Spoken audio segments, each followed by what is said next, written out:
all that bad, Nick Selleck. You know, here we are just south of Marrakesh in Morocco. Well, it was 40 hours in the air, mate. That was a bit of a saga, I tell you what. Australia's a long way from anywhere. Jesus. But here, you know, at the invitation of Ducati Australia and Ducati, you know, over in Europe to come and get a sample of something that's actually, I think, you know, it's a really landmark bike. Obviously, the Desertx has done fantastic things for them and sold particularly well. You know, their first bike with a 21-inch front, first legitimate foray into genuine adventure machines. But really cool to sort of come over here, be part of it, and, you know, have a look and meet some of the design team and get a real sense of what it's about, where the bike came from, how it was conceptualised, how it evolved. Which brings me to Nick Selleck from Machine. Nick's, you know, renowned for what he's done, obviously with his, you know, his riding tuition, but also his tours, you know, both in Australia and over here and in Europe as well. Probably going to do one in Morocco. I think I'll be back today, mate. But Nick also was, you know, really involved. You know, when I came on board, I want to say sort of 2 or 3 years ago now, as the product genius, you know, for Ducati on a contract basis. So, you know, I think it's supposed to be 2 days a week, but you probably end up sucking into that. Oh, you know, Ducati vortex. There's little gigs like this, so that you don't mind that. But the reason I wanted to have a bit of a chat to Nick is because, you know, I've not done, you know, much time on the Desertx. He has, but not only that, he's actually been over. He's come over with the guys in the development phase with the bike. So, you know, just helping them sort of set the thing up, give some input about, you know, Aussie riders who, I think you said to me on the way over in the plane, Aussie riders want to set their bikes up like, or want to ride their adventure bikes like they're big enduro, and they want the suspension and to hit things hard, and they want this suspension to suit. So I've always thought it should almost be called travel enduro, the way we ride them in Australia. We tend to like to still go and hit all the same tracks that we used to do when we're on a 450, you know, 4-stroke or a 300 2-stroke. For me, I really think, you know, in Australia, I feel like we should be calling these bikes travel enduro. The way we tend to, well, I know myself, I still go and ride the same enduro trails I used to in the Vic High country or whatever, and I want to launch this thing off erosion banks. So, yeah, for me, the adventure bikes are almost like big enduro bikes. And look, great segue into the fact that, you know, here we are with the Rally. So it's got a 12 grand differential, you know, much different suspension, different lighter wheels, different seats, and different triple clamps. I think it meant some of the plastics a little bit different, you know, but essentially the same engine and chassis and geometry underneath all of that. So great segue, like talking about Aussies wanting to treat these things like buddy, you know, 200 kilo enduro bikes. The suspension, from my experience today, the suspension was by far and away the biggest differential between this and the standard bike. Right? Yeah, 100%. That's my biggest takeaway as well. Just the control in the suspension stroke. I know it's you know, to say control, but for me it means that, you know, when we hit it could be a small bump and it, you know, soaks it up, but then also equally you hit a big bump and it still soaks it up and it stays controlled and it feels planted and doesn't kick sideways or do anything unexpected. I know a lot of feedback you got from your clients and people you take out, and I know you know, go to a lot of Ducati dealers as well, and you get feedback via those guys as well. Was it, holy shit, the Desertx, or the standard, the OG Desertx with this 21-inch front. Jesus, that it's sort of masquerading as something that's got a 17 or 21-inch front on the road, in that it's really planted and really stable side to side and really predictable, and you can crank it on twisties. Right? On bitumen twisties, I mean, it's maybe not fair to call it a sports bike, but man, it handles so well on the bitumen, and that's probably one of the biggest bits of feedback I get from customers when they ride the Desertx, the original Desertx, as you said, that on-road handling characteristics are so good. But so now with the Desertx Rally, I think we've just gone to that more extreme end of the off-road scale. But the thing I was glad to feel this morning when we first got on the bikes, all those good on-road handling characteristics are still there, but we've definitely gone. You were worried that maybe moving to different, you know. Maybe it was going to be too tall to be good on the road, but absolutely it still feels the same on the road, but when you get off-road and you start punishing it on these rocks, it just tracks straight, it can get drive, and really controlled. It's got to have something to do with, they didn't make much of a hub, but the hubs are very different on this thing, so it's a lighter, stronger wheels with slightly sort of thinner you know, rims on the thing. You know, I think that might, just that rotating mass, I think that's maybe offset anything that, you know, that's raising the thing might have created in terms of off-road handling. That's one thing I'm really excited about actually when we get the bike back home to Australia, is try putting really aggressive enduro knobbies on these things and see how it handles, you know, full on off-road, crappy mud and sand, and, you know, see how it handles with really aggressive knobbies on there. And look, you know, it's, Mate, I was amazed today. Some of the shit that I was hitting, you know, wasn't paying attention. I was in your dust half the time, hitting some shit like, you know, when you get one of those, you know, like over either an erosion man where you got to huck it and it jumped. The trajectory was just so predictable and it would just fly really balanced. But when you're hitting something that, you know, you've either got a wheel stand or just hope like your suspension does it for you. It has that margin in it. You know, like that was incredible. And I think you just can't overstate, you know, what a closed cartridge Kayaba fork, which is really, you know, is setting the standard and has done for the last sort of 10 years, I suppose, in off-road circles, you know, and that the fact is on now, you know, what probably the Kayaba guys see as a road bike, right? Well, how was it with the engineers were saying last night about how they really had to push Kayaba to get access to those forks, in particular the closed cartridge forks. First time they've been fitted on a road-going motorcycle.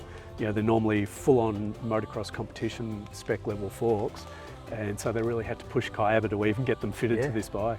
But like I said, you just can't overstate it. And the fact that you've got your DLC coating and your Kashima coating, coating, like they're pretty tricky. I mean, you know, I think you add a fork and a triple clamp and a shock together, you probably, you know, you buy them off the shelf, you're probably spending the best part of 10 grand, right, just to do that. Yeah, well, I think they quoted around sort of 5,500, I think, for the forks and triple clamps. And so as you say, you get up there pretty quickly. Ergos.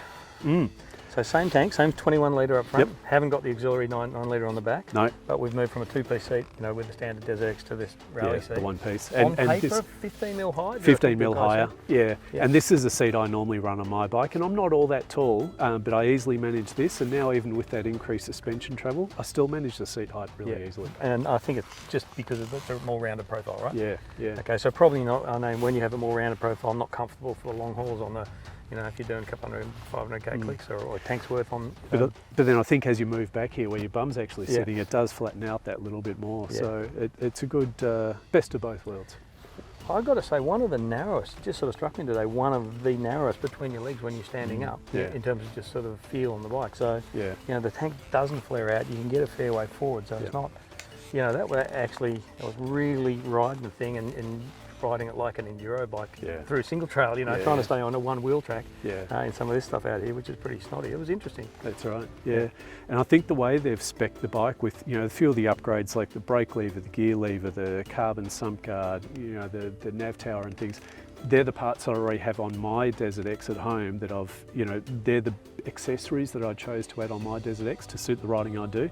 This bike comes with it all already. So really the biggest thing I think to get this bike ready for hard off-road riding is probably change the tyres from the Pirelli STRs that it's going to come fitted with. Maybe fit these rallies, or as I said, even a more aggressive knobby. I'd really love to try it out. Funny too that they, you know, they've moved from the standard bike, you know, best of both worlds for sort of, you know, touring and adventure and off-road, you know, to something that's obviously much more, you know, focused on this kind of stuff behind us, and the guy that does it a greater amount of the time. But interesting also that they, you know, they haven't raised the bars. And I was thinking to myself, I thought they would, because if you're standing more, but actually to be fair, the standard Desertx, its bars are higher, and it creates a much stronger standing triangle on the bike as well. Huh? But still very narrow between the knees. So when you are standing, you've got that good body position, lots of, you know, room to move around the bike with nothing to sort of snag your legs on or, you know, make anything funky. Mate, I said to you today, like the controls on this thing, you ride it and you tip it with your knees, you know, like this. But going around all day, like a couple 100 Ks and some pretty snotty stuff today, one finger on the clutch. It's nice, isn't it? Slipper clutch in there, but like you say, they've still made the lever action nice and light. Unbelievable. So let's talk about that, because the one really interesting thing about this bike is what hasn't changed, the engine. From head to toe, exhaust included. It's the same as the Desertx, and you know, I think that's almost a testament to how good they got it the first time round. And you know, that engine, that Testosterone engine's been in the Ducati family for 15 years, so although the Desertx was all new, that engine was a proven part of the Ducati family, and for the rally, really essentially nothing's changed. The only thing they did mention is they changed traction control on level 1 in rally mode is slightly different to suit the more aggressive rally tyres. Provision for that, And that was it. The engine and the riding modes are the same essentially. 6 riding modes. You know, the 4 that you were used to on, I guess, on the previous, you know, electronic packages from sort of, you know, some Ducati's other model, plus enduro, plus rally. So there's 6 of them, then you Yeah. get 4 power modes within each of them, and then you can go in. Yeah, an 4 power independent- modes, so we got, what, 8 traction Yeah. control levels, and yeah. 3 different wheelie settings, 3 Yep. different ABS, and you can turn Yep. it on, off in that enduro and rally mode as well. You've So also got the button to turn the ABS off completely. So So the yeah, you can really get permutations lost can down the get rabbit lo- yeah. hole, can't you? And look, you were taking me through because I hadn't sort of mucked around with one of these on Ducati for a while, just getting my head out of, say, the KTM and a Husky that I'd kind of got used to because I've been riding them lately, and it takes a while to get used to it. Yeah. And then you find some little workarounds and some little hacks and some little shortcuts. Yeah. But kind of it's bloody good in that. Well, obviously you don't have to, with each of those riding modes it comes with preset, and they've done a really, really good job of putting the wheelie control, the traction control, the engine braking, and the whatever I forget there, the throttle Engine brake response. control, that one. Yeah. In that, so it's doing it all for you, but you have the opportunity to override that, and I know that Yeah. you do, because you can dial it when you see the train coming. Whereas I'm Yeah. like, And that's one thing I love about the way that Ducati treat the electronics. They give us that option to customise and adjust everything in there. But once you've customised it, you can easily change the riding modes on the fly. Just long press on the button, select the next mode, short press, close the throttle, bang, you're in the next mode, and you can continue on your merry way. And when you turn the bike off, it either at the key or the kill switch, it remembers wherever you had it set last time. yeah, good job. Yeah. Let me put you on the spot. Here we go. Well, you hang out with dealers, you train dealers, you Yeah. talk to dealers a lot, Yeah. you get a lot of feedback from those guys, but devil's advocate, someone comes in and goes, Jesus Christ, another 12 grand for this thing, can I justify it? What's the dealer say? What do you say to a dealer, in that situation? Yeah, so I guess, I mentioned earlier that the way I've got my Desertx set up at home already has a lot of these accessories on there. So we've got some of the genuine sort of accessories are on this bike, like the rally seat. Maybe the carbon sump guard isn't a genuine accessory yet, but so basically you don't need to spend money that I might have already spent on the Desertx to get it up to kind of the level I wanted in a certain way. But the number one change has got to be in the suspension. That's the biggest difference. And for me, it comes back to almost a safety factor, that suspension is just so controlled and planted, it keeps the bike really safe. So it's sort of like, what price do you put on that? Yeah, it builds a bigger margin into it. When you hit, even if you're not hucking off something and intending to do it, if you accidentally hit something you don't see, it just has that extra margin to save your ass. Yeah. So yeah, look, I mean, you can't say to someone it's definitely worth it. You need to upgrade it. Everyone's got to make their own decision about that. I do like the fact that it looks trick. Like the forks and the triple clamps, they look more expensive. They look nice. So if you like a nice looking motorcycle, I think they've done a great job with that. And you can start to sort of justify things. And you look at how many people they'll buy a standard motorcycle and it doesn't stay standard for long, and they're soon adding bits and pieces onto it. Yeah. And I think they're truthful about how much money they've spent on upgrading their bikes. They're starting to get up to what you're looking at here. Arbitrary, when we were talking, there's been a couple of people like, when you read through to adjust your chain in a Ducati, it's like take it to your authorised Ducati service centre, change your air filter. Take it to your authorised service centre. It's like, that's just not going to happen, right? So like when you've got a company culturally now coming into off-road and adventure where 90% of people work on their own bikes, or at least some fundamental stuff like that. Yeah.